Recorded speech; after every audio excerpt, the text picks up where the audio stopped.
परेशान तो रहूंगा ना पार्वती, आखिर एक बेटी का बाप जो ठहरा। पार्वती, अब उसके हाथ पीले करने का समय आ गया है। पर हमारी आनंदी तो अभी सिर्फ 9 साल की है।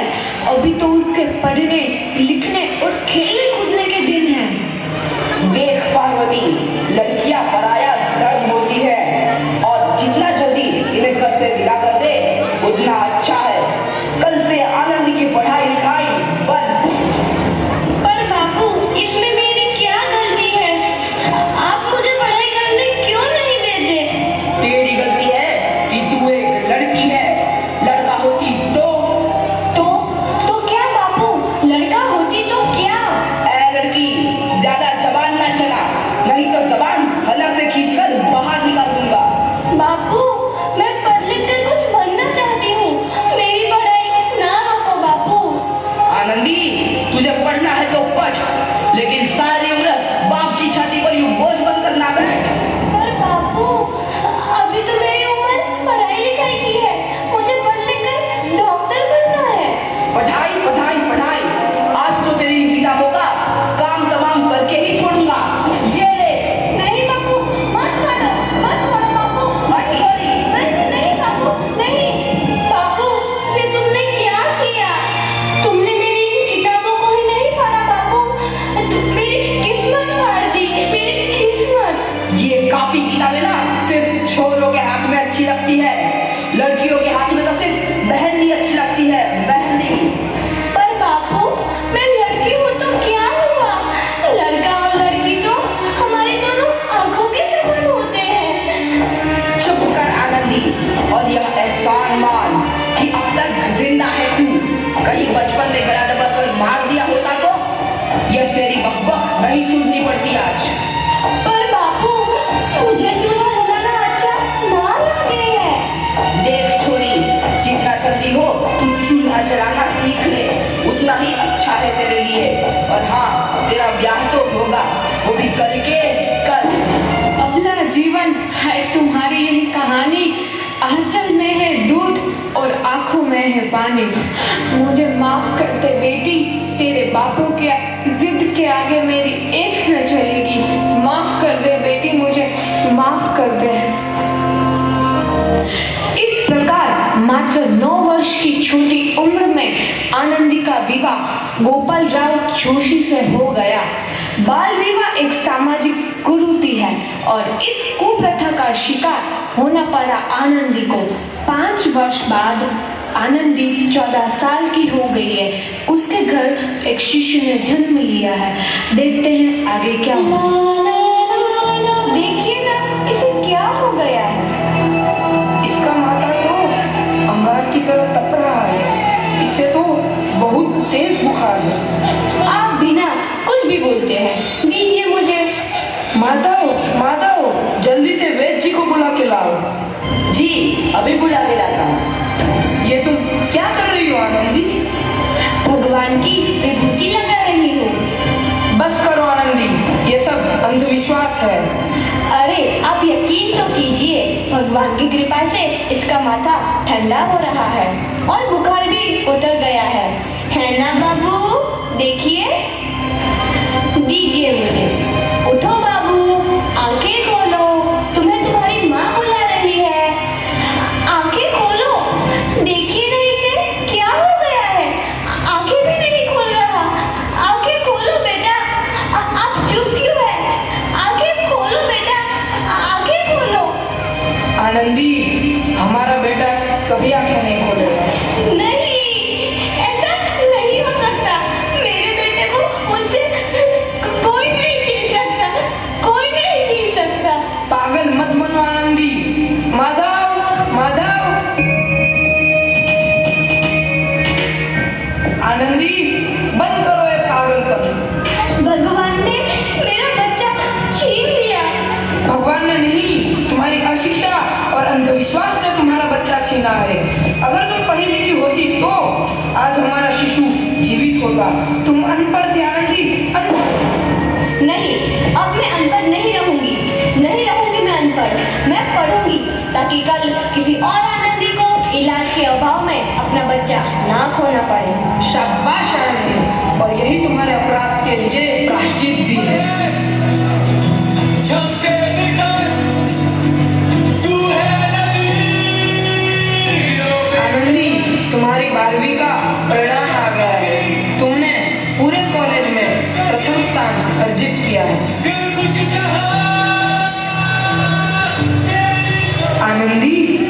मेहनत रंग लाई है, तुम्हें शिक्षा वृत्ति मिली है। ये लो तुम्हारे अमेरिका जाने की टिकट। मुझे शिक्षा वृत्ति मिल गई, मैं अमेरिका जा रही हूँ।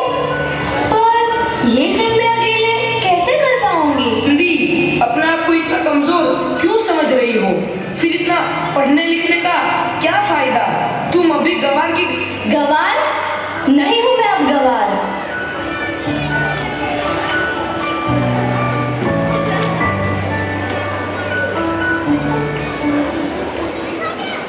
तो इस प्रकार 7 अप्रैल 1883 को आनंदी अमेरिका के पेंसिल्वेनिया के लिए रवाना हुई और 3 साल बाद उन्होंने डॉक्टर ऑफ मेडिसिन की उपाधि प्राप्त कर ली।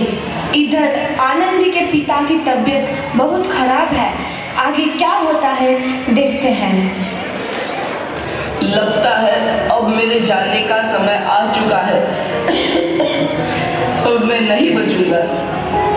ऐसा मत बोलो।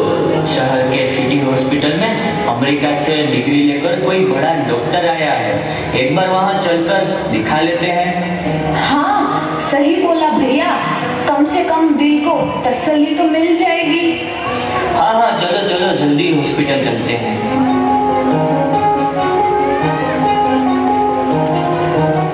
इस मरीज की हालत तो बहुत ही खराब है। कोई चमत्कार ही इसे बचा सकता है। ऐसा मत बोलो भाई, डॉक्टर साहब कब तक आ जाएंगे? लो आ गई डॉक्टर मैडम। डॉक्टर मैडम जल्दी देखिए, मरीज की हालत बहुत ही खराब है।